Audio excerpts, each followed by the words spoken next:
जब सवालों में उलझन आए और मैथ्स को समझ न पाओ, हौसला रखना, डरना नहीं, डाउट दूर करेंगे तुम्हारे वृद्ध भाई। इसी के साथ अपने मैथ्स के लेक्चर्स को स्टार्ट करते हैं। मेरा नाम प्रीत सोनी। आज मैं आपके सामने एक लेक्चर लेके आया हूँ, basic maths CBSE PYQs. Start करें सीबीएसई के कुछ पीवाईक्यूज को, और इन पीवाईक्यू आपको ध्यान से देख लेना, क्योंकि ये पीवाईक्यू हो सकता है आपके आने वाले फर्दर एग्जाम में आ जाए। तो स्टार्ट करते हैं अपन CBSE PYQs class 10th mathematics, जो कि क्या है, बेसिक मैथ्स के। पहला क्वेश्चन है कि if the HCF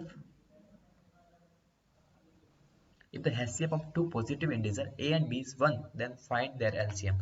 तो हमारे पास बोला है कि हमारे पास दो पॉजिटिव इंटीजर है।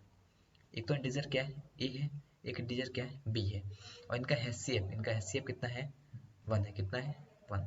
अब इनका HCF 1 है, मतलब इसमें कोई कॉमन नहीं आ रहा है, कुछ कॉमन नहीं आ रहा है, मतलब देन देयर एलसीएम। अब ऐसे कंडीशन में क्या होता है, जब सपोज करो हमारे पास 3 और 5 है, ठीक है, कॉमन कब नहीं आता, जब दोनों नंबर प्राइम होते हैं, और जब दो नंबर प्राइम होते हैं तो उनका एलसीएम क्या होता है, बस उनका सीधा क्या कर लो, मल्टीप्लाई कर लो, a इंटू बी। तो option D is correct answer. Example से इसको समझ सकते हैं, देखो इसमें कॉमन कुछ नहीं आ रहा है, तो इसका एलसीएम भी होगा 3 5 ऐसा 15। चलते हैं नेक्स्ट क्वेश्चन की ओर। और नेक्स्ट क्वेश्चन हमारा क्या बोला है कि the number 3 plus root two is. अब 3 प्लस रूट टू क्या है, तो इस नंबर को समझने के लिए सबसे पहले देखते हैं कि नंबर 3 क्या है और प्लस रूट टू क्या है। तो आपको पता होगा जो 3 है वो क्या है, कंपोजिट नंबर है या प्राइम नंबर है, ये प्राइम नंबर है, सॉरी, क्या है, प्राइम नंबर, ना कि कंपोजिट नंबर। क्या है ये, प्राइम नंबर है। 3 क्या एक प्राइम नंबर है, और प्राइम के साथ साथ क्या है, ये रैशनल नंबर है। क्यों है, क्योंकि इसको हम किस फॉर्म में लिख सकते हैं, पी अपॉन क्यू की फॉर्म में लिख सकते हैं, क्योंकि इसके नीचे कुछ नहीं, क्या लिख लेंगे, 1। अब रूट टू है, रूट टू का जब अपन क्या करते हैं, रूट फाइंड करते हैं, तो रूट क्या आता है, 1.414, जो चलता ही रहता है। तो ये नंबर कौन सा है, नॉन रिपीटिंग, नॉन टर्मिनेटिंग। मतलब एक ऐसा नंबर है जो ना तो टर्मिनेट हो रहा है ना ही रिपीट हो रहा है, और इस नंबर को हम बोलते हैं इरेशनल नंबर। क्या बोलते हैं, इरेशनल नंबर। क्या बोलते हैं, इरेशनल नंबर। और आपको पता होगा कि जो पहला वाला नंबर रैशनल है, दूसरा वाला नंबर इरेशनल है, और जब एक इरेशनल नंबर और रैशनल नंबर को जब ऐड करते हैं तो नंबर जो गेट होता है वो क्या गेट होता है, इरेशनल नंबर गेट होता है। सो ये जो कंप्लीट नंबर है 3 प्लस रूट टू, वो क्या है, अन इरेशनल नंबर। आगे चलते हैं, the discriminant of quadratic equation. इसका डिस्क्रिमिनेंट फाइंड करना है, तो डिस्क्रिमिनेंट फाइंड करने का फॉर्मूला क्या था, D equal to B square minus 4ac। और ए बी सी की वैल्यू फाइंड करने के लिए इसकी जो कंपैरिजन है इक्वेशन की, वो किससे करते हैं, x square plus B x plus c. देखो ए की प्लेस पर कितना आ जाएगा, एक्स स्क्वायर का कोफिशिएंट, तो एक्स स्क्वायर का कोफिशिएंट क्या है, एक्स स्क्वायर के आगे कुछ नहीं है, मतलब कितना है, 1। ए की प्लेस पे कितना आ गया, 1। बी की प्लेस पे क्या आ जाएगा, एक्स का कोफिशिएंट है, एक्स के आगे क्या है, -3 है, तो बी की प्लेस पे क्या आ जाएगा, -3। और सी क्या कांस्टेंट टर्म कितनी है, -2। सब यहाँ पर राइट कर दो, बी स्क्वायर इक्वल टू क्या हो जाएगा, -3 का स्क्वायर माइनस 4 इंटू ए की वैल्यू 1, सी की वैल्यू -2, -3 का स्क्वायर कितना हो गया, 9, 4 1 ज़ा 4 और 4 2 ज़ा 8, और माइनस माइनस क्या हो जाएगा, प्लस 9 और 8 कितने हो गए, 17। डिस्क्रिमिनेंट की वैल्यू क्या आ गई, 17। B option is correct answer. आगे चलते हैं अपन कि the equation x plus 1 upon x equal to 3 है, express as a quadratic equation. इसको एक्सप्रेस किस में करना है, क्वाड्रेटिक इक्वेशन में। फिर in the form of x square plus B x plus c, इस फॉर्म में लिखना है, और इसकी वैल्यू निकालनी है a माइनस बी प्लस सी। तो सबसे पहले तो उसको क्वाड्रेटिक फॉर्म में लाते हैं। क्या इक्वेशन है, x plus 1 upon x equal to कितना हो गया, 3। इसके नीचे कुछ नहीं है, क्या राइट कर देंगे, डिनोमिनेटर 1 राइट कर देंगे। एलसीएम क्या आ गया, x, 1 का x से डिवाइड किया x टाइम, और x को x से मल्टीप्लाई करके क्या आ गया, एक्स स्क्वायर। x को x से डिवाइड किया 1 टाइम, और 1 को जब 1 से मल्टीप्लाई करेंगे तो क्या आ जाएगा, 1 इक्वल टू क्या आ गया, 3। अब यहाँ पर क्या है, कुछ नहीं है, मतलब 1 लिख देंगे, और फिर इसका कर देंगे क्रॉस मल्टीप्लिकेशन। 1 को जब एक्स स्क्वायर प्लस 1 से मल्टीप्लाई करेंगे तो क्या आ जाएगा, एक्स स्क्वायर प्लस 1, एंड 3 को जब x से मल्टीप्लाई करेंगे क्या आएगा, 3x। भी प्लस का 3x इधर आते किसका हो जाएगा, माइनस का, x square minus 3x plus 1 equal to 0। इसकी कंपैरिजन किससे करनी है, x square plus B x plus C equal to 0 से। जब इसकी कंपैरिजन इस इक्वेशन से करेंगे तो एक्स स्क्वायर के आगे कोफिशिएंट कितना है, a, और यहाँ पर एक्स स्क्वायर के आगे कुछ नहीं है, मतलब कितना है, 1 है, तो a की वैल्यू क्या आ जाएगी, 1। बी की वैल्यू क्या आ जाएगी, x का कोफिशिएंट, तो x के आगे कुछ नहीं है, यहाँ पर क्या है, -3 है, b की वैल्यू क्या आ गई, -3, एंड c कितना आ जाएगा, कांस्टेंट टर्म 1। सारी वैल्यू ऊपर पुट कर दो, a माइनस बी प्लस सी, ए की वैल्यू कितनी है, 1, माइनस है, बी की वैल्यू -3 प्लस सी की वैल्यू भी 1, 1 माइनस माइनस प्लस, तो +3 प्लस 1, 3 1 4 और 1 5। आंसर क्या आ गया, 5 5 एग्जैक्ट आंसर। ओके, आगे चलते हैं अपन इस वीडियो में। 4.3 minus 5 the value of abscissa minus ordinate. Abscissa minus ordinate की वैल्यू निकालनी है। तो सबसे पहले आपको पता होगा जब कोई कोऑर्डिनेट गिवन होता है, जैसे ये मैंने दे दिया 1 और 2, जो x की वैल्यू होती है वो आगे वाली होती है कि कोऑर्डिनेट में x y फॉर्म में चलता है। पहला होता है x और दूसरा क्या होता है y। जो x वाला होता है उसको बोलते हैं एब्सिसा। क्या बोलते हैं? Abscissa. And second one is known as ordinate. क्या बोलते हैं उसको? ऑर्डिनेट। अब इसमें वैल्यू पुट करते हैं तो एब्सिसा की वैल्यू कितनी है 3। कितनी है 3 माइनस है ये। ऑर्डिनेट की वैल्यू कितनी है 5। 5 भी किसका गिवन है? ये अपने पास कोऑर्डिनेट 3 और माइनस 5, तो x की वैल्यू यहाँ पर 3 है तो एब्सिसा होगी 3 और ऑर्डिनेट हो गया -5। -5 3 तो ही है, माइनस माइनस क्या हो जाएगा प्लस। 3 और 5 कितना हो गए 8, तो अपने आंसर क्या आ गया 8 इज द करेक्ट आंसर। आगे चलते अपन। The mid point of a line segment divides the line segment in the ratio. अब अपने को पता है कि जो मिड पॉइंट होता है किसी लाइन सेगमेंट का, वो लाइन सेगमेंट को किस रेशियो में डिवाइड करता है आपको पता होगा। वो रेशियो में डिवाइड करता है 1:1। ये सपोज करो हमारे पास ये लाइन सेगमेंट है, यहाँ पर एक मिड पॉइंट है P, इसके कोऑर्डिनेट है 1 2, इसके कोऑर्डिनेट है 2 1। ये जो मिड पॉइंट होगा इसके आगे भी इतना पोर्शन होगा, इसके पीछे भी इतना पोर्शन होगा। मतलब ये कोई भी हो ए, तो ये भी कितना होगा ए, इसको काटेंगे तो कितना आ जाएगा 1:1। अब इसमें कौन सा रूल नहीं है ट्राइंगल का? तो ट्राइंगल के सारे रूल होते हैं। Not criterion for similarity of triangle, similarity के लिए नहीं होते। तो सिमिलरिटी के लिए कौन सा रूल नहीं होता? तो सबसे पहले आपको पता होगा सिमिलरिटी के लिए या तो तीनों साइड इक्वल होनी चाहिए। आरएसएस वाला कभी सिमिलरिटी के लिए, आरएसएस किस में लगता है? कॉन्ग्रुएंसी में लगता है। किस में लगता है? Congruency. From the figure given below which of the following is true about the measure of angle P. Angle P को मेजर करके बताना है क्या है। तो देखो कि यहाँ पर अपने को क्या गिवन है कि अपने पास दो ट्राइंगल है ए बी सी, और ये कौन सा है पी क्यू आर। अपने को बताना है कि एंगल बी क्या है। तो सबसे पहले तो उसको देखना है कि ये दो ट्राइंगल सिमिलर है या नहीं है, ये देखेंगे सबसे पहले। तो अपन देखिए यहाँ पर बी सी देखे तो बी सी कितना है 6 है, और पी क्यू कितना है 12 है, ठीक है। फिर आप ए बी देखे तो ए बी कितनी है 3.8 है, और ए बी के बाद इधर देखे तो ए सी कितनी है ए पी, ये पी आर कितनी है हमारे पास 6√3। ओके, ए सी कितनी है 3√3, एंड आर क्यू कितनी है 7.6। इसमें चीज़ को अपन चेक करते हैं कि इसमें कौन सा एंगल कहाँ पे होगा। तो सबसे पहले तो अपन देखते हैं, अपने को फाइंड करना है एंगल पी वाला। तो पी वाला एंगल कैसे आएगा?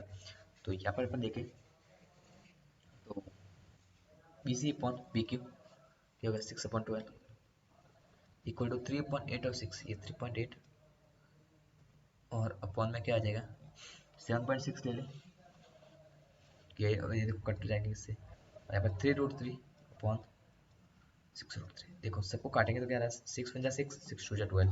3.8 को अपन जब डबल करते तो 7.6 आता है, ये भी कट जाएगा कितना आएगा 1/2। और तीनों का रेशियो इक्वल आ रहा है, मतलब दोनों ट्राइंगल सिमिलर हो गए। अब सिमिलर कौन से होंगे यही देखना है आपको। तो ये कैसे देखेंगे अपन? ये देखने का सबसे बेस्ट तरीका होता है कि कौन कौन सी साइड इक्वल हुई। तो यहाँ की सबसे पहले कौन सी साइड है पी क्यू, ठीक है। पी क्यू किसके इक्वल आ रही है सीधी पी क्यू, और फिर सीधा आर। और यहाँ की देखे तो बी सी, बी सी और बी सी, और सीधा कौन सा ए। तो देख लो P Q upon B C, ये कौन सी आई है Q R upon Q R थी या पी आर थी, ये है क्यू आर। तो Q R upon C A, ठीक है। और फिर आई है P R upon A B, ठीक है। तो स्टेप से P Q R B C equal है। अपने को एंगल निकालना पी, एंगल पी मतलब एंगल क्या निकालना बी।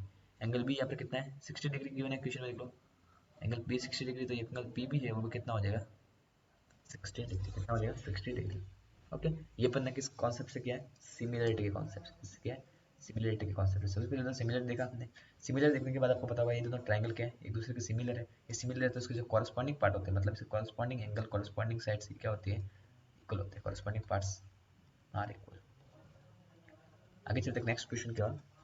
इसमें देखो गिवन फिगर है, इसमें अपने को क्या गिवन है कि एक ट्राइंगल है, इसमें थोड़ी कर ले तो ब्लैक यहाँ पर, ठीक है। ये है ए बी सी यहाँ पे है। अपने को फाइंड करना है इसमें ए पी, क्या फाइंड करना है ए पी। ए पी मतलब ये फाइंड करना है। आपको पता होगा कि जो ट्राइंगल की रेडियस होती है और ट्राइंगल की जो ये टेंजेंट होती है, जो रेडियस होती है सर्कल की, सॉरी, और ये जो टेंजेंट होती है वो आपस में कितने डिग्री का एंगल बनाती है? 90 डिग्री का एंगल फॉर्म करती है, 90 डिग्री का एंगल फॉर्म करती है। तो ये 90 डिग्री का एंगल हो गया, और ये 30 है ये। अपने को फाइंड करना है क्या? ए पी, ये फाइंड करना है। ये फाइंड करना तो देख लो, ये 90 बन रहा है और 30 है, मतलब ये तो हो गया बेस, और ये इसका क्या हो गया? हाइपोटेनस। बेस और हाइपोटेनस किस में होते हैं? कॉस में होते हैं। तो क्या हो जाएगा? कॉस थीटा इक्वल टू क्या हो जाएगा? ये पे लिख देता हूँ मैं, कॉस थीटा इक्वल टू क्या हो जाएगा? Base upon hypotenuse. Cos theta की वैल्यू कितनी है? 30। बेस कितना अपने को? बेस निकालना ए पी, और हाइपोटेनस कितना है? 10 है। कॉस 30 की वैल्यू क्या होती है? कॉस 30 की वैल्यू होती है √3/2 होती है, ये तो आपको पता ही होगा। इक्वल टू क्या हो जाएगा? ए पी अपॉन 10, 2 से 10 कटेगा 5 टाइम्स, ए पी की वैल्यू क्या आ जाएगी? 5√3, क्या आ जाएगी? 5√3, ठीक है। ये option D is correct answer. आगे चलते हैं अपन। Which of the following statement is false? कौन सा फॉल्स है? तो क्या होता होगा? tan 45 और cot 45, इन दोनों की वैल्यू क्या होती है? सेम होती है, ये आपको पता ही होगा। फिर sin 90 की ले लिए तो कितनी होती है? 1। tan 45 की भी कितनी होती है? 1, तो बी ऑप्शन भी सही है। sin 30 की वैल्यू देखिए तो ये है, तो sin 45 और cos 45 इक्वल होती है, एक ही ऑप्शन रॉन्ग है, वो है C option, C is wrong. क्यों? कि sin 30 की वैल्यू कितनी होती है? 1/√2, फिर 1/2, और cos 30 की वैल्यू क्या होती है? √3/2, तो ये दोनों इक्वल नहीं है, तो option C is false answer. इसको सॉल्व करना है कि the value of tan square minus 1/cos square is, इसकी क्या वैल्यू हो सकती है? tan स्क्वायर क्या हो जाएगा? sin square upon cos square minus 1/cos square, ठीक है। तो इसको ऐसा तो ऐसे कर सकते हो, इसको करने का एक और तरीका बताता हूँ, बहुत ही सिंपल सा तरीका है। एक फॉर्मूला पड़ा होगा, 1 + tan² थीटा इक्वल टू क्या होता है? sec स्क्वायर थीटा होता है कि नहीं होता? तो 1 + tan square theta equal to sec square theta होता है। तो यहाँ से जो 1 की वैल्यू हो जाएगी वो क्या हो जाएगी? sec square theta minus tan square theta हो जाएगी। अब अपन क्वेश्चन को देखें तो tan स्क्वायर ये तो अपने को गिवन ही है, और 1/cos क्या होता है? sec, तो sec स्क्वायर है। अब सब sec square minus tan square क्या होता है? 1 होता है। जब इसका उल्टा कर देंगे तो क्या हो जाएगा? माइनस ले लो कॉमन, तो यहाँ पर तो क्या आ जाएगा? माइनस का tan स्क्वायर है, और प्लस का क्या हो जाएगा? sec स्क्वायर है। उसकी वैल्यू कितनी होती है? 1 होती है, तो -1। क्या गया आंसर? -1 नहीं, option D is correct answer. आगे चलते हैं। तो इस क्वेश्चन को मैंने बहुत ही छोटा सा कर दिया है। इसमें क्या बोला? इसमें इसने इसको एरो लाते हैं, ठीक है। इसको आगे चलते हैं।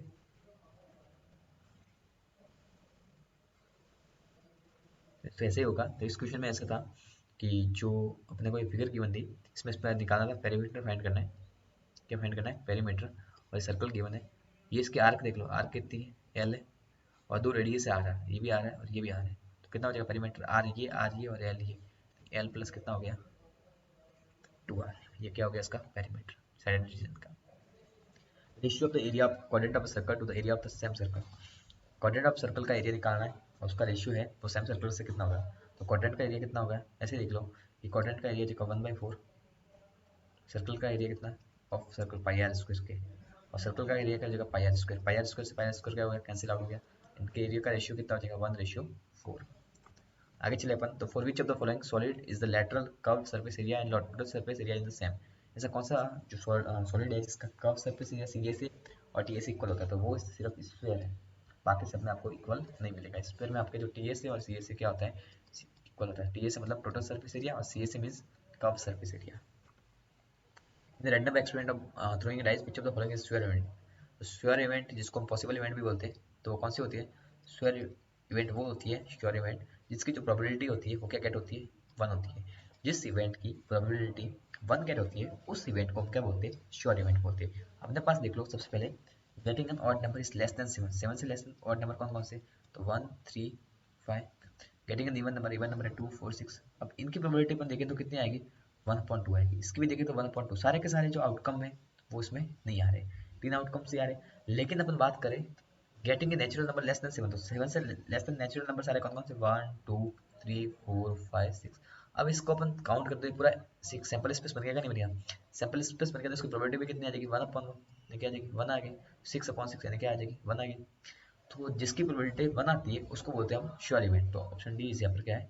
Correct answer. अब कोई भी लोग बोलेंगे कि जो ऑप्शन ए है वो करेक्ट क्यों नहीं है? क्योंकि इसमें से बिटवीन बोला है, बिटवीन 1 एंड 6।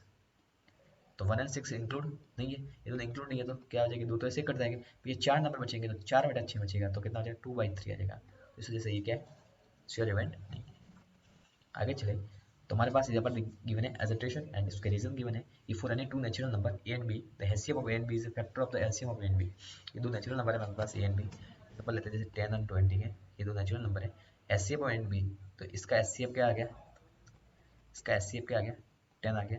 तो LCM of A and B is a factor of the LCM of A and B. तो हमेशा जो एलसीएम होता है वो एलसीएम होता है किसका, फैक्टर का। तो एलसीएम हो गया 10, एलसीएम इसका देखें तो कितना आ जाएगा 20। अब जो एचसीएफ है वो इसका फैक्टर ये देखो, फैक्टर देख लो 10 बन जाता है 10 टू द 20। एक और एग्जांपल लेते थे 3 और 5, इसका एचसीएफ कितना आ गया 1 और इसका एलसीएम कितना आ गया 15, तो ये भी इसका फैक्टर है। एक और लेते हैं 3 और 6, इसका एलसीएम कितना आ जाएगा, 3 6 नहीं लेते अपन 9 और 6 लेते हैं, तो इसका एलसीएम कितना आ जाएगा, इसका एलसीएम आ जाएगा 54 और एचसीएफ कितना आ जाएगा 3। 3 इसका फैक्टर है कि नहीं, फैक्टर ही है, 3 से डिवाइड होता है। तो ये ऑलवेज कंडीशन में ट्रू होगा। एचसीएफ मैंने two natural number divides both number, कि एचसीएफ होता है वो नंबर का, वो उस नंबर दोनों नंबर को डिवाइड करेगा। तो आपको पता है भाई 10 है, ये एचसीएफ लिया मतलब कॉमन है, कॉमन है तो मैं दोनों को डिवाइड करेगा। तो इसमें क्या होगा, both assertion A and reason R true but reason R is not the correct explanation of assertion A. और ये किस लिए फैक्टर होता है, फैक्टर इसलिए होता है कि ये दोनों को डिवाइड करता है। तो आप बोल सकते हो कि both are true and R is reason of, ठीक है। आगे चलते हैं अपन, ये है the value of P for which the system of equation is consistent is 4। इस वैल्यू मतलब पी की कौन सी वैल्यू के लिए सिस्टम ऑफ इक्वेशन है वो कंसिस्टेंट है। तो ये देखो 4x plus P Y plus 8 equal to 0 consistent है, मतलब इसका सॉल्यूशन गेट होना चाहिए। सॉल्यूशन गेट होना चाहिए मतलब या तो क्या होना चाहिए, यूनिक सॉल्यूशन होना चाहिए, या क्या होना चाहिए, इन्फिनेटली मैनी सॉल्यूशन होना चाहिए। The system of equation a1x plus b1y plus c1 equal to a2x plus b2 is considered with infinitely many solution if a1 equal to a2 b1 upon b2 equal to c1 upon c2। इससे अपन को निकालते हैं, इसको कैसे find करेंगे, तो 4x plus by upon 8 इसकी बजाय 2x plus 2y plus 2 equal to 0। a1 की वैल्यू पहले में क्या आ गई 4, a2 की वैल्यू क्या आ गई b1 की सॉरी p एंड c1 की वैल्यू कितनी आ गई 8, दूसरे में a2 की वैल्यू कितनी आ गई 2, b2 की वैल्यू कितनी आ गई 2 एंड c2 की वैल्यू भी कितनी आ गई 2। पहले में क्या हो जाएगा a1 upon a2, a1 upon a2 कितना आ गया 4 अपॉन 2, कट करेंगे तो कितना आ जाएगा 2। सेकंड में b1 अपॉन b2 क्या है p अपॉन 2, और थर्ड में c1 upon c2 equal to क्या आ जाएगा 8 अपॉन 2। अब ये दोनों इक्वल है a1 upon a2 b1 upon b2 के, p अपॉन 2 इक्वल टू 2, तो p की वैल्यू क्या आ जाएगी 2 2 4। मतलब इस वाले कंडीशन से इस रीजन से ये एजिटेशन क्या है सही है। ओके, ये सॉल्यूशन है। आगे कोई क्वेश्चन है, नहीं है कोई क्वेश्चन, आई होप आपने लेक्चर पूरा देख लिया होगा। ये सारे PYQ से CBSE क्लास 10th बोर्ड के, और हम ऐसे ही और PYQs लेके आएंगे आपके लिए। यदि आपको ये वीडियो अच्छा लगा तो वीडियो को लाइक कीजिए, चैनल को सब्सक्राइब कीजिए। Thank you for watching this video.